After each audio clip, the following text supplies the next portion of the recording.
Nebo flashlight. I like it. It's small. It's handy. It's heavy. It has 3 intensities. 1, 2, 3. And I think there's a off. As a focus feature, you can make the light more focused or less focused. And it's IPX waterproof, which means it's waterproof. I think you can dunk it in water. But it's definitely good for rain and stuff, or if it gets drenched by a wave. It has, well, I liked it because it was rechargeable instead of having to buy more batteries. So it's rechargeable. And you recharge it, it's kind of neat. Just go, you go like this, watch. It's like a Star Trek thing. You just plug it in. And then when you're done, you go.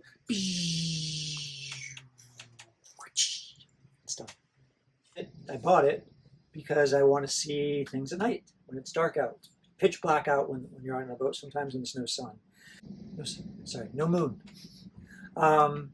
So you can see, I can shine it at buoys. I can see where buoys are so I don't hit them. I can see fish. I can see dolphins. I can shine it at my sails. Whatever.